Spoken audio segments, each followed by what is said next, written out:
Olá, seja bem-vindo a mais um episódio do podcast Vivendo os Mitos com Joseph Campbell. E hoje a gente continua o nosso projeto de trabalhar o conteúdo do livro Deusas, os Mistérios do Divino Feminino. E nesse capítulo 5, Campbell vai falar com a gente sobre deusas e deuses do panteão grego. É um capítulo bem denso, né? Bem recheado de mitos. Tem aqui os cantos, né, de Homero em relação aos deuses e às deusas. E eu tentei fazer um apanhado de alguns pontos, né, alguns mitos específicos. E a introdução que ele faz aqui, que eu achei particularmente belíssima. Belíssima. Eu gosto muito quando Campbell fala de mitologia, do que é mitologia para ele, da importância dos mitos, de por que a gente precisa entender mitologia, porque vai mostrando uma visão cada vez mais profunda desse conhecimento, né? Muito diferente do que as pessoas costumam associar de mito como mentira, né? Como uma história sem pé nem cabeça. Porque é muito esquisito, uma hora o Deus nasce de um jeito, outra hora nasce de outro, e ele vai explicar, inclusive, por que essas coisas acontecem, né? Por que o mito não é tão linear assim e arrumadinho do jeito que a gente gostaria.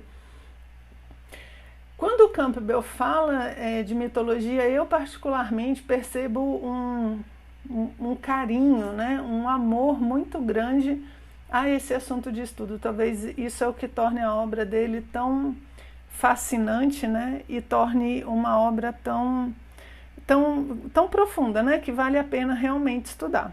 Então tá, vou parar com os elogios e vamos ver o que ele fala pra gente aqui sobre deuses e deuses do panteão grego. Então, como eu comentei, ele começa falando do que é mitologia para ele, a visão que ele tem do tema, né? Sempre vale a pena. Aí ele começa com a seguinte frase,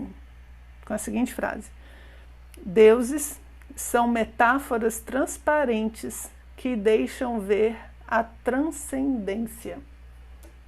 Gostou? Deuses são metáforas transparentes que deixam ver a transcendência.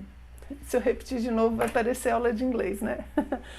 Então, o que ele comenta? Uma visão profunda de que os deuses, eles não são, como muitas vezes nos ensinam, coisas do tipo fruto da ignorância, do tipo, eles não sabiam de onde vinha o trovão, aí eles fizeram o deus do trovão, Kabum, né? Eles não sabiam que a semente fazia tal coisa, então aí tem uma deusa para a terra.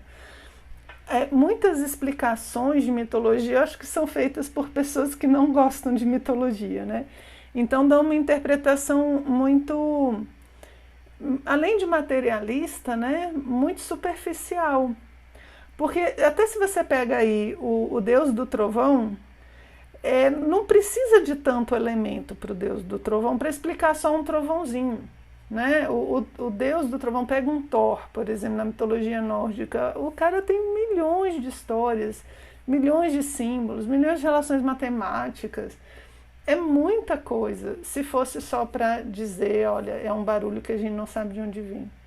Então essa visão que se propaga da mitologia como algo que nasce da ignorância das pessoas, prejudica e dificulta muito a visão correta do estudo da mitologia, que é essa ideia de que os mitos e os símbolos falam de coisas transcendentes, falam de coisas mais profundas. Então, quando você olha a mitologia por essa linha, por essa visão, a mitologia é uma forma de expressar algo muito mais profundo.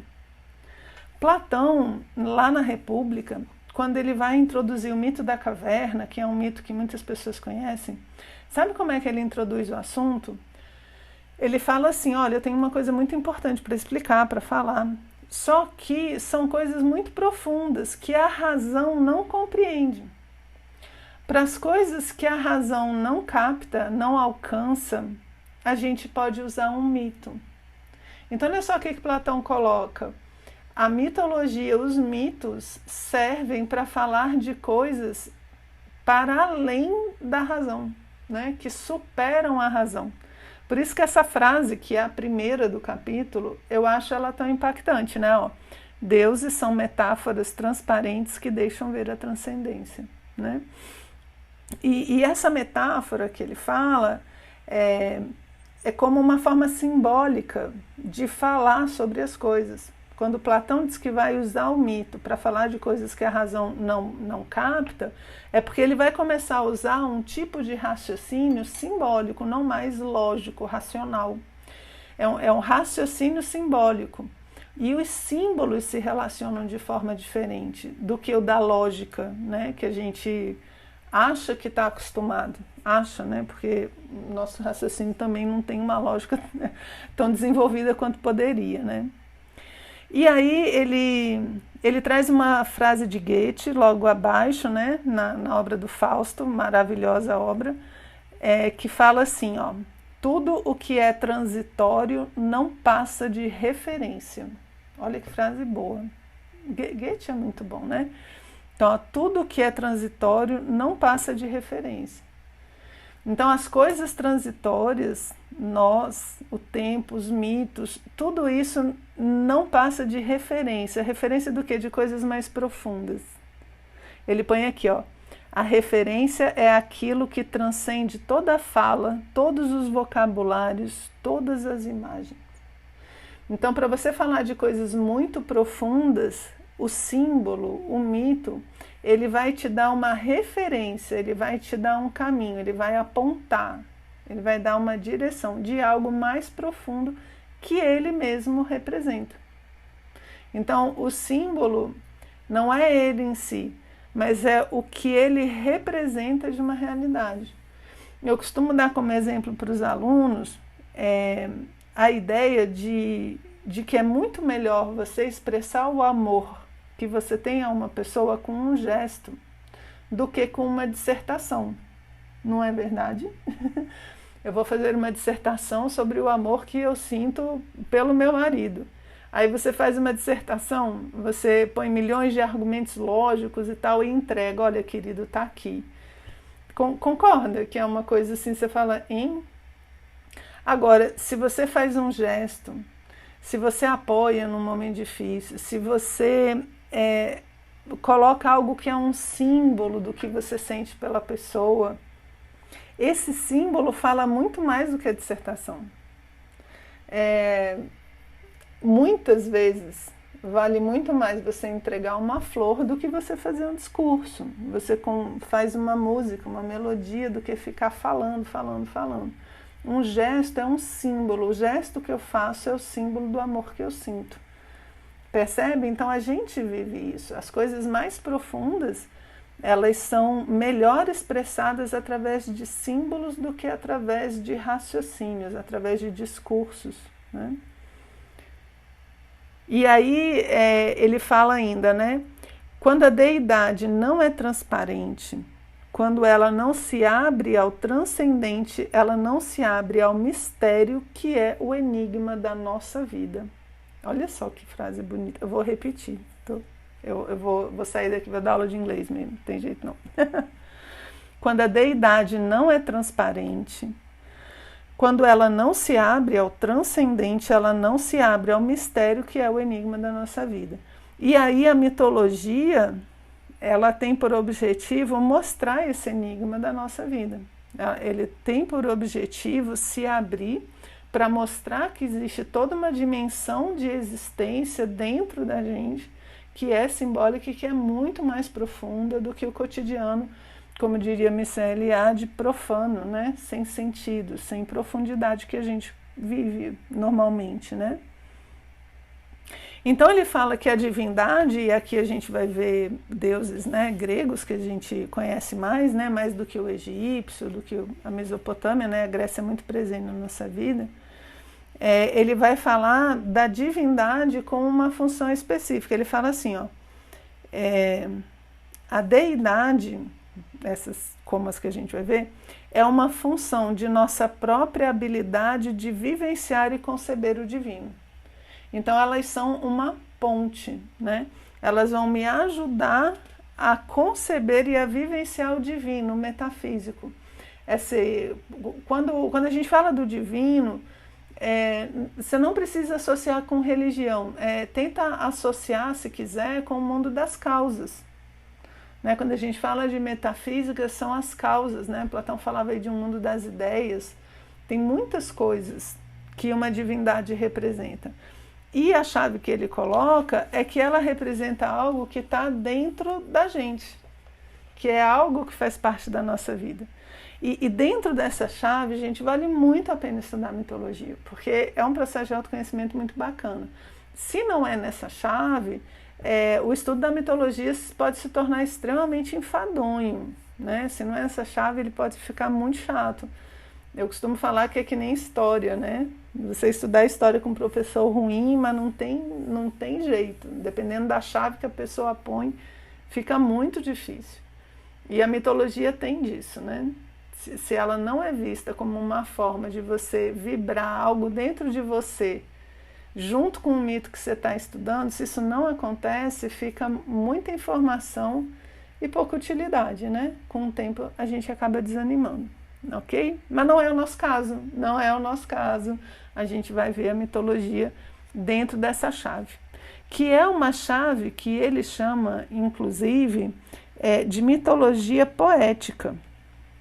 Já já ele vai explicar melhor para a gente o que é essa mitologia poética, né? Então, olha só, mais uma vez ele falando do mito como um todo, né? Ele fala assim: você mesmo é aquilo que vê refletido lá fora em seu panteão e deve vir a conhecê-lo como algo que habita dentro de você.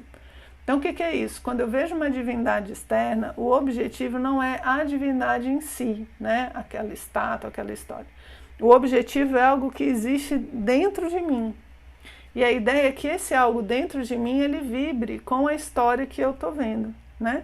E os gregos antigos usavam isso muito até dentro do teatro, né? Ele vai comentar um pouquinho. Que é a forma de você fazer com que todos vivam esse mito e tenham algum tipo de vivência interna em relação ao que está sendo colocado, tá? Então ele fala aqui pra gente de que nesse tipo de mito a gente participa do mistério. E Campbell é poético, né? Ele põe assim, ó, somos partícipes desse mistério eterno. Então um acesso a algo que transcende a gente, porque a gente não é eterno, né? A gente nasceu e a gente vai morrer. E quando a gente tem essa sensação de que coisas existiam antes e vão continuar existindo depois, a gente começa a abrir para isso, de que existe algo para além de nós, para algo que existia antes vai continuar existindo depois. E aí, através do mito, a gente consegue participar desse nível de existência de consciência, que é extremamente profundo, ok? Então, olha o que ele fala. Ele fala que o tipo de mitologia grega, e as que a gente tem visto até agora, né? Ele é essa mitologia poética, que é o que ele fala de uma mitologia de identificação. Você se identifica com o que está colocado lá. Ele fala que esse poder externo que você vê na história é uma imagem amplificada do que a gente tem dentro da gente. Entende? Então, ele é feito para que você se identifique. Por exemplo, eu estou vendo a história de um herói. Aí o herói vai matar o dragão, né? Coisa mais simples do mundo para a gente isso. Por quê? Porque a gente mata um dragão todo dia. A gente se identifica, né? Você fala, ó, igualzinho comigo. Tá o cara aí correndo atrás do tal do leão de Nemeia, pobre Hércules, e o bicho só foge. Olha, é igualzinho que acontece comigo. Você se identifica no mito, né? Então você participa e aí você começa a dentro disso, conseguir dar outros significados para a sua vida, para os relacionamentos que você tem, para a natureza que você convive, para os acontecimentos. Tudo isso vai tendo outro significado, né? A partir do momento que você se identifica com aquilo que vai sendo colocado dentro dos mitos, certo? Só que ele fala que nem toda mitologia é assim. E aí ele vai para a mitologia que ele chama de prosaica. Né? O que é essa mitologia prosaica? Agora eu não me identifico com a divindade, eu me relaciono com ela como se ela fosse algo fora de mim. Então, quando eu vejo um herói, eu vejo o herói dentro de mim. Eu sinto que eu sou aquele herói, a gente vive isso. Só que existem outros tipos de mitologia que não fazem isso, que são mitologias de relacionamento. Você vai se relacionar com a divindade como se ela fosse uma pessoa. E aí ele coloca as 3 religiões monoteístas, que tem um outro tipo de mitologia, né, totalmente diferente, que é o judaísmo, o cristianismo e o islamismo.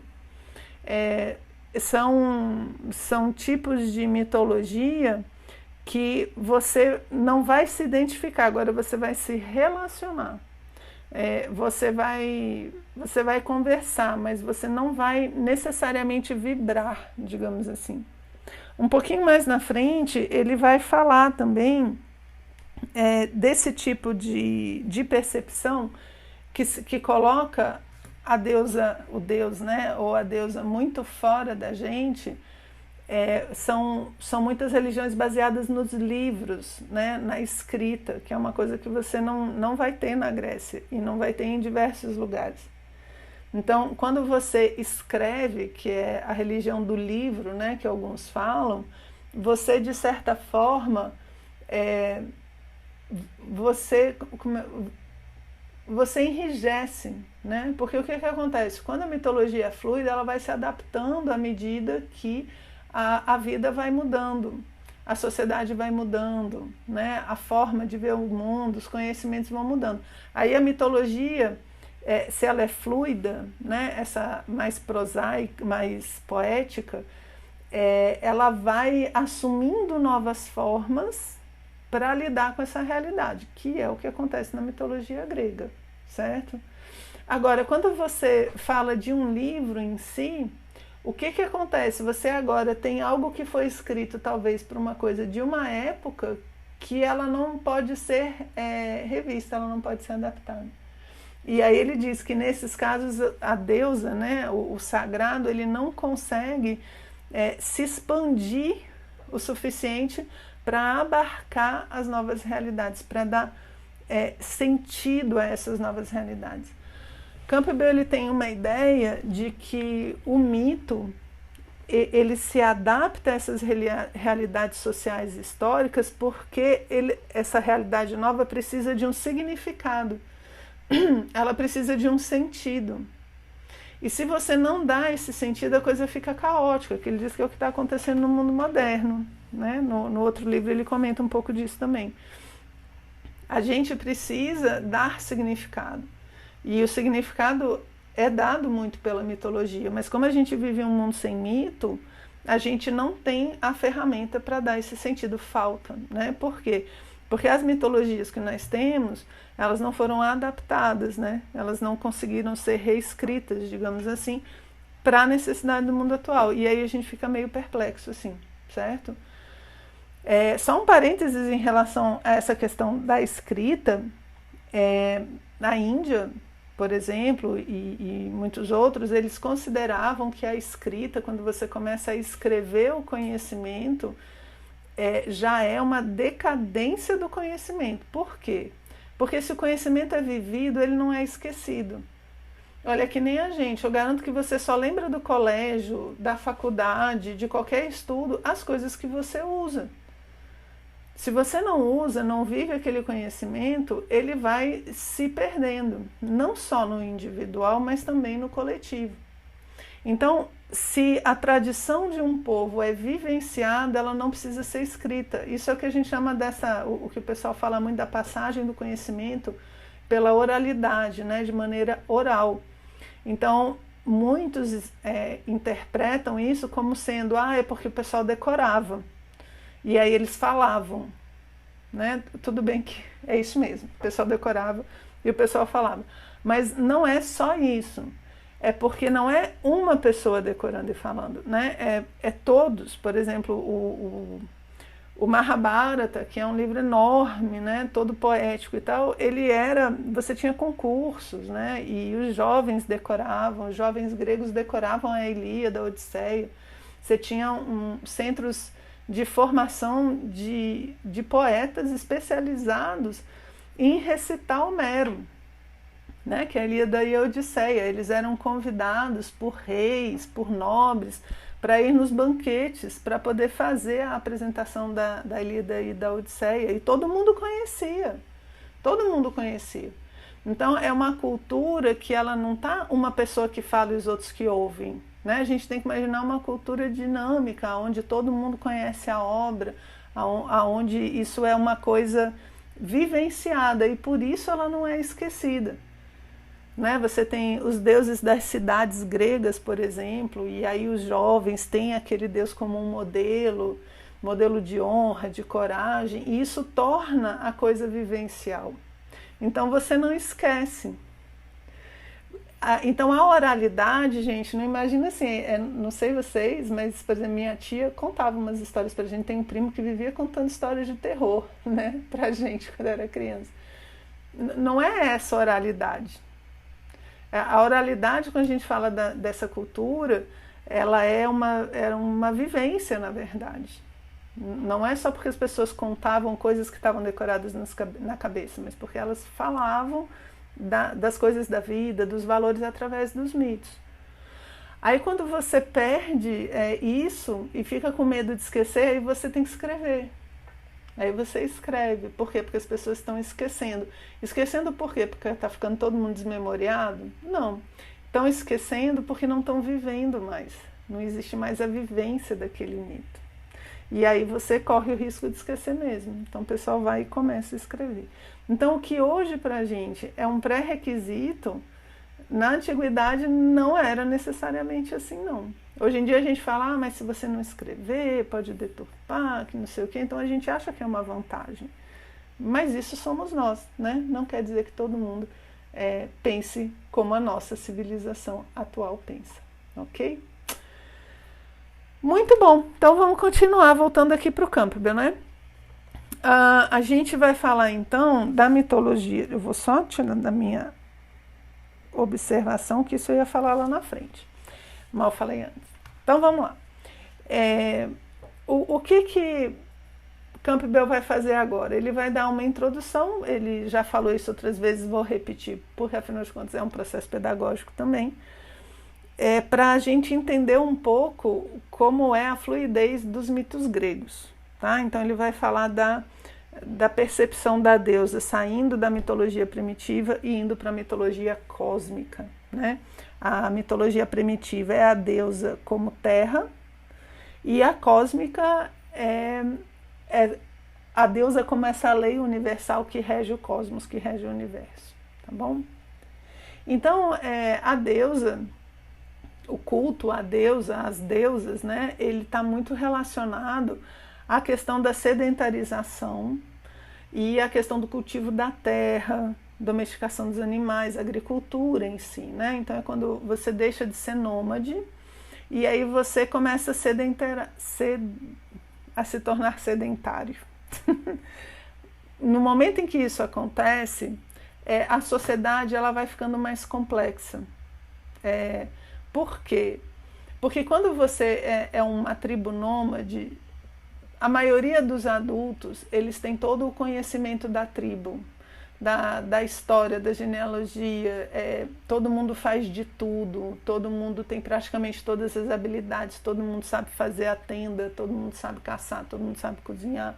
É muito parecido, é como um ser simples, né, unicelular, digamos assim, todo mundo faz de tudo. Na hora que a cidade começa a se tornar mais complexa, aí você vai começando a ter estruturas que não fazem de tudo. Você tem estruturas especializadas, como, por exemplo, pessoas que constroem casas. Não são mais tendas, né? Agora são casas. Você já precisa de um conhecimento, de uma habilidade específica que não necessariamente quem cultiva a terra precisa ter.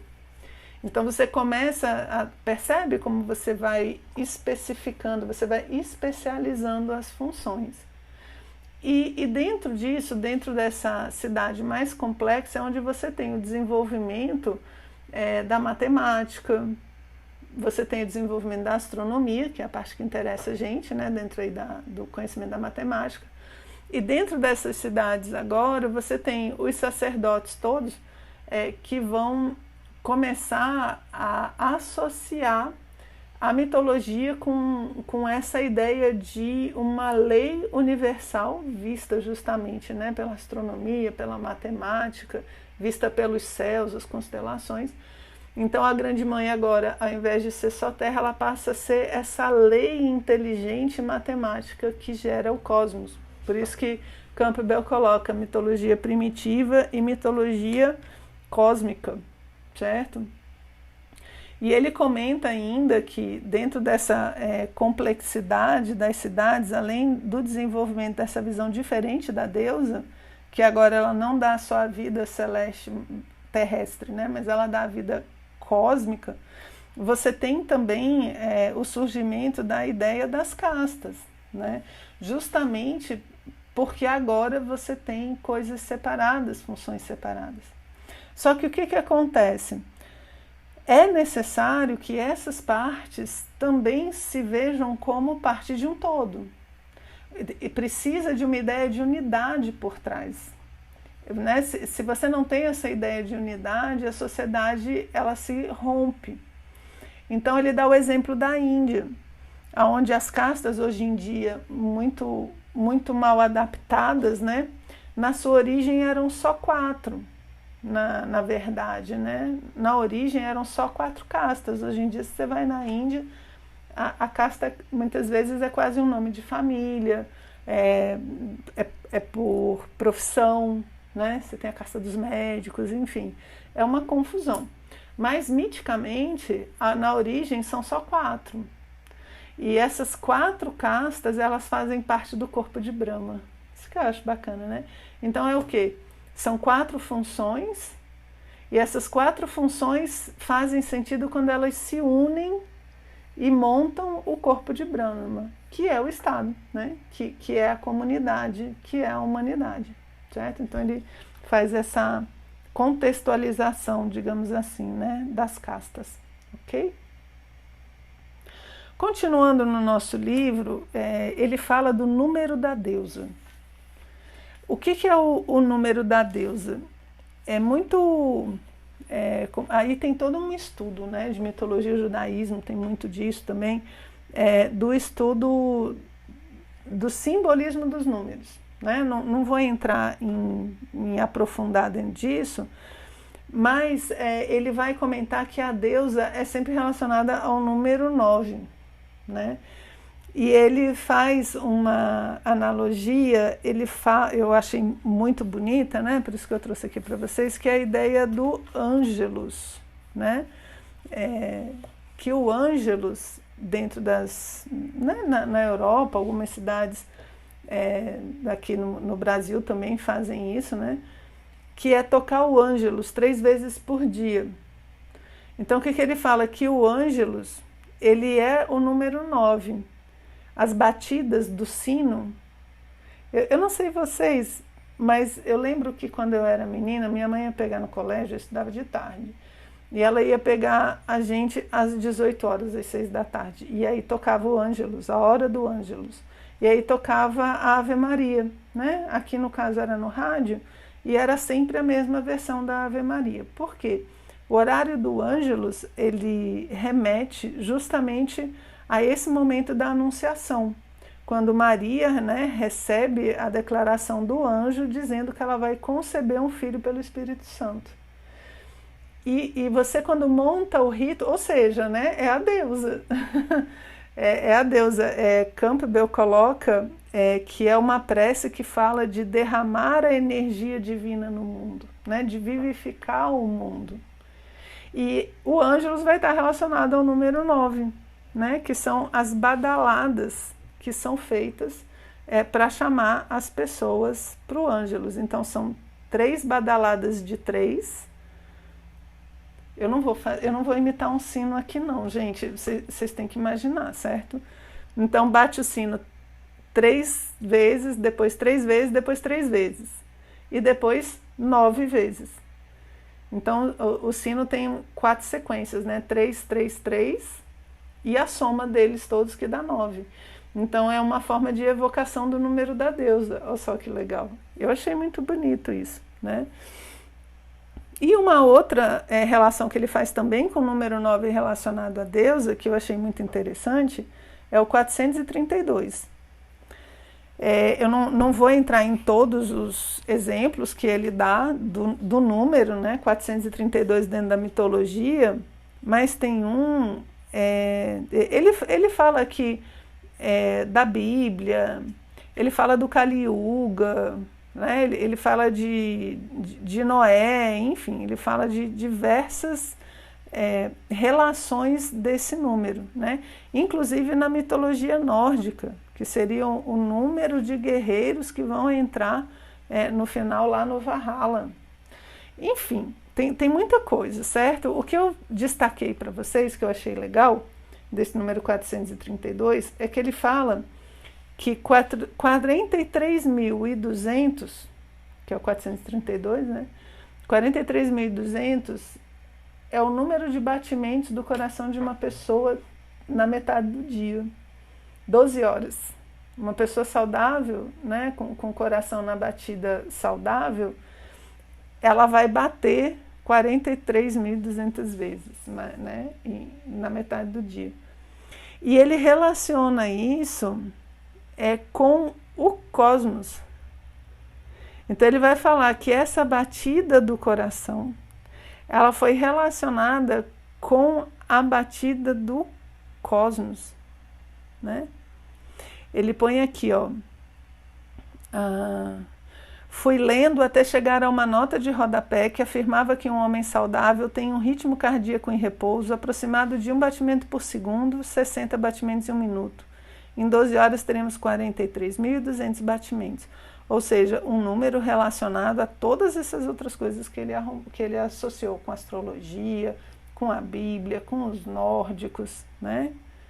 Fala, portanto, esse número do ritmo do universo é o número do ritmo de nosso próprio coração. O microcosmos e o macrocosmos representam uma única ordem cósmica. Quando estamos saudáveis, nosso ritmo está em sintonia com o universo. E quando nos desviamos, nosso ritmo se desestabiliza. Todo o fundamento da mitologia é o ritmo. Olha que legal, né? E aí ele fala que é um ritmo que chama a gente para voltar a esse estado de harmonia com o cosmos, ok? Então, deu para pegar mais ou menos a ideia, né? Ele pega 432 e relaciona com diversas partes míticas e no final relaciona com as batidas do coração humano, né? E isso é bonito porque é uma espécie de relação simbólica que você pode fazer do seu coração com o universo, né? Muitos falam que a batida do nosso coração é o ritmo do universo. Eles são a mesma coisa, né? E também tem, né, que quando esse grande número 432 é somado, ele dá 9 também, que é o número da deusa. 4 mais 3 mais 2, certo? Gente, vocês têm que ler o livro, viu? Porque realmente é muita coisa, difícil da gente tirar tudo. Eu já estou com pena aqui do tanto de coisa que eu vou ter que tirar. Mas vamos lá. Então ele vai falar que o panteão mitológico, né, que é o panteão grego, ele é extremamente fluido. Ele anda com essa ideia da mitologia poética, né, de você se identificar com as coisas que está vendo. Ele não é enrijecido. E ele procura fazer essas relações, né, do homem, do ser humano, com o seu meio, com as coisas que ele vive. E nesse ponto, essa fluidez do mito grego, que nunca foi escrito, né, diga-se de passagem, também não tinha um livro, né, dentro dessa tradição, isso você vai ter depois é que vão surgir essas coisas. Isso vai permitir que a deusa, então, tenha diversas versões. Ela aparece dentro da mitologia grega de várias formas. E aí ele vai falar, né? Ele fala de deuses e deuses. No livro, ele fala de vários deuses. Eu vou me ater aqui mais a Ártemis e Apolo, certo? Dentro do livro ele fala de outros ainda. Aí ele fala então que dentro da toda deusa que você vai ver na Grécia, ela é um aspecto da grande deusa, é um aspecto da grande mãe, que nem no Egito, né? Também você tem Ísis, Néftis, Hathor, são diversas deusas, cada uma um aspecto desta grande deusa. E ele traz então Ártemis, né? Ártemis, ela vai ser a irmã gêmea de Apolo, né? E eu vou focar bem aqui porque ele já faz uma interpretação muito bacana de Ártemis. Então ele fala primeiro, né, começa na questão do nascimento. O nascimento de Ártemis e de Apolo é uma história que ela chega a ser engraçada, né? Porque assim, os dois são filhos de Leto com Zeus, né? Leto e Zeus, ele tem vários filhos e ele tem várias amantes, e o pessoal fala muito mal dele, né, por conta disso. Realmente não é um modelo moral lá muito indicado, mas lembrem-se que Zeus representa o poder de semear, o poder de frutificar, né? Zeus está povoando o mundo de heróis. Então, por isso ele tem, né, diversos filhos. Ele está povoando o mundo de deuses, de heróis. E por isso ele tem, né, vários filhos. Só que a esposa dele, que é Hera, é muito ciumenta. Então, quando ela fica sabendo que Leto está grávida, ela fala que nenhuma terra no mundo vai poder receber Leto para o parto, ou vai ter que se ver com Hera. Vocês imaginam o que é uma ameaça dessa? Ninguém aqui, ele fala, nenhuma terra, nem continente, nem ilha pode receber Leto para ter seus filhos. Então essa é a urucubaca que Hera passa, né? E aí, os deuses com pena de Leto, porque ela vai procurando, né, sente as dores do parto, vai procurando um lugar e não consegue, eles criam uma ilha flutuante, que não é bem, né, Poseidon, deus dos mares, ele fica, né, tocado pela situação e cria uma ilha que não é bem uma ilha, porque se fosse uma ilha, Hera ia se vingar, né? Então é uma ilha flutuante, é uma ilha que não tem raízes, né? E aí nessa ilha flutuante, então Leto dá à luz aos seus filhos. Ártemis nasce primeiro, ajuda no parto de Apolo, e é por isso também que Ártemis é associada às parteiras, aos partos, né? Diz que na dor do parto, Ártemis está ao lado ali daquela mãe que está trazendo a vida, porque a deusa é vida, né? A deusa, ela é essa propagação e a multiplicação da vida. Então a Ártemis já vai sendo associada então a esse surgimento da vida. E também Ártemis, se a gente for ver a imagem dela, ela vai ser a Diana romana, né, que é uma deusa caçadora. Ela tem um cervo normalmente junto com ela e um arco e flecha. Agora talvez vocês tenham associado quem que ela é, né? Então ela é a deusa que representa as forças da natureza. Por isso que ela mora nos bosques, ela anda pelas florestas. Então ela é associada a uma vida, a uma energia natural, a uma energia ainda não tocada, digamos assim. E ela protege essa pureza da natureza. Não sei vocês, mas eu sempre me perguntei como é que isso funcionava, porque Ártemis é uma deusa caçadora. Ela é caçadora que protege as matas, mas que mata os animais. Mas como é que funciona isso? Não é porque ela não é caçadora, ela vai caçar os bichinhos. Isso nunca fez muito sentido assim na minha cabeça, eu sempre fiquei tentando entender. E Campbell aqui deu uma chave interessante para isso. Quem acompanhou o podcast lá do primeiro livro, né, Transformações do Mito através da História, vai lembrar que Campbell coloca que quando você tem um povo caçador, a mitologia é da vida que consome a própria vida. Então, por exemplo, eu quando me alimento, quando eu vou para o almoço, a vida daquele alface agora vai alimentar a vida. Então, a vida se alimenta de vida. Então, para que uma vida exista, a outra precisa morrer. Então, para que eu me alimente, aquela beterraba deixa de existir, certo? Ou seja, eu sacrifico a vida para sustentar a vida. Por isso que a deusa é caçadora. Um lado sustenta e um lado mata. Ela se sacrifica através do sacrifício dos animais. E com isso, a vida natural continua fluindo. Não é bacana isso? Enfim, alguém me deu uma chave que fica bem interessante para a gente interpretar. Por que a deusa que protege a natureza é caçadora, né? Porque é esse mito da vida. E é o que ele vai colocar, que Ártemis, então, provavelmente é muito mais antiga. Né? Não é uma divindade necessariamente grega, provavelmente ela é mais antiga. Aí ele fala dessa junção, inclusive, né, de deuses de várias épocas que você vai encontrar dentro da mitologia grega, certo? Então ela é irmã de Apolo, né? Apolo, aí ele já não é a natureza intocada, pelo contrário. Ele põe que Apolo é essa força protetora agora das coisas já trabalhadas. Ele fala que como mente racional, né?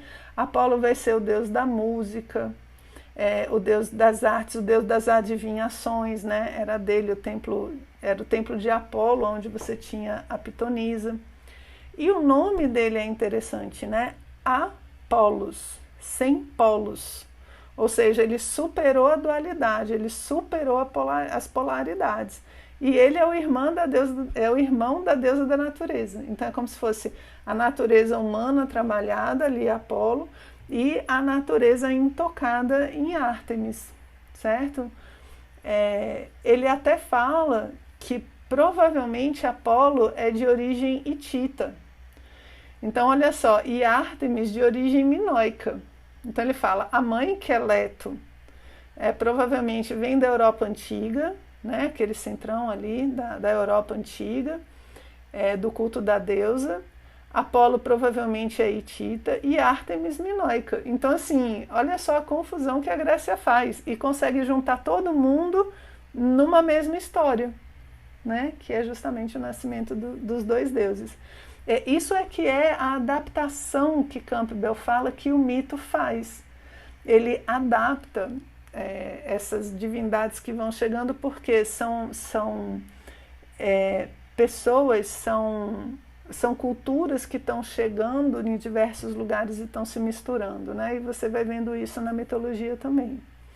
Então Ártemis e Apolo, eles são uma dualidade, né? É a força da natureza e a força sutil. É a natureza intocada e a natureza trabalhada, né, que Campbell vai chamar aí da mente racional, tá bom? E ele tem uma história que se vocês perceberem, tem muitos quadros, né, sobre a história de Acteon, que é muito interessante. Acteon, ele está andando pela floresta e vê Ártemis tomando banho num rio junto com as ninfas, né, junto com as suas acompanhantes.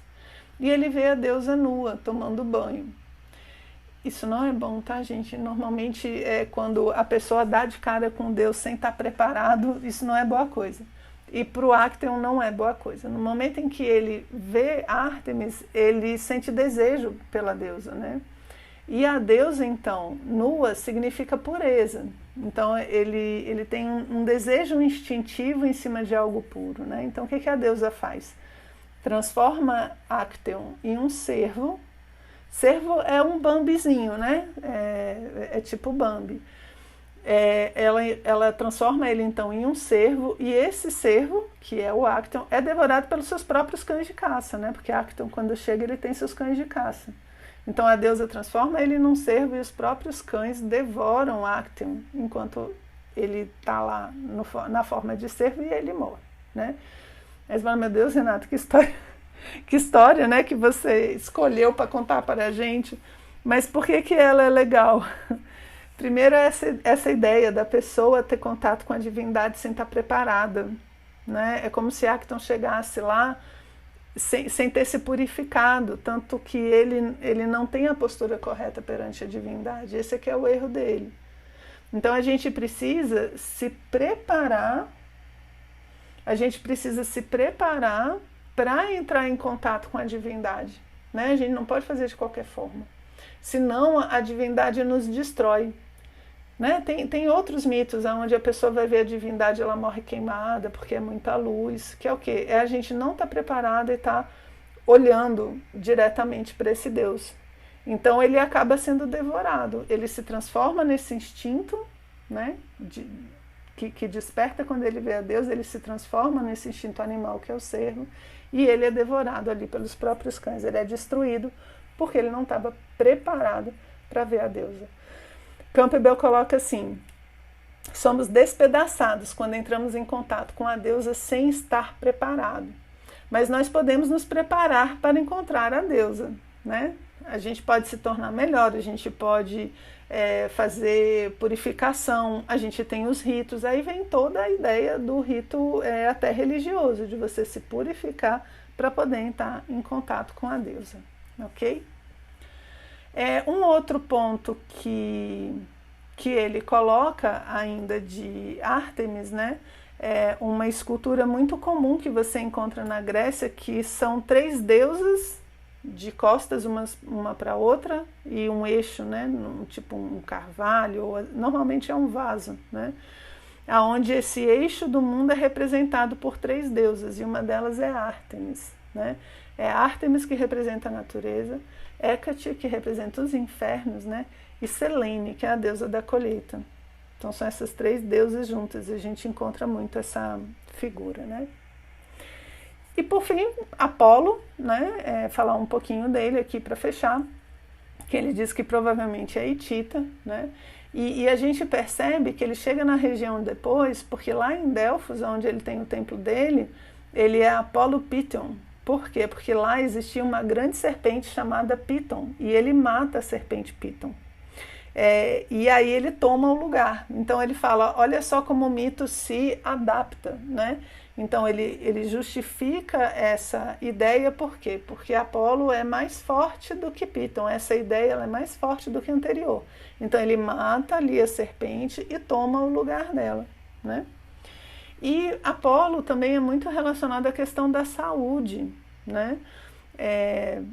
E com isso, uma das visões que a gente tem ali de Apolo também vai surgir com Asclépio.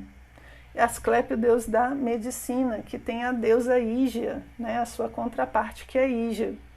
E ele mostra um alto relevo, né, de Asclépio com Ígia, extremamente simbólico, aonde a deusa Ígia está num cajado, aonde sobe uma serpente, e ela alimenta essa serpente, né? Então, como é que Campbell interpreta essa alimentação? Ígia é de onde vem higiene, né? Ela é a deusa de uma medicina preventiva. E como é que você se previne de doenças?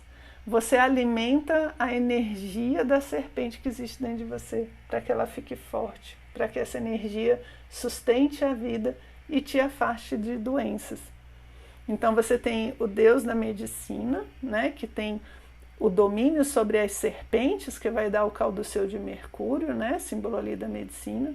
Você tem a serpente de Ígia também, que ela alimenta para dar a saúde preventiva, e você tem a serpente que Apolo matou para poder se estabelecer ali na região de Delfos.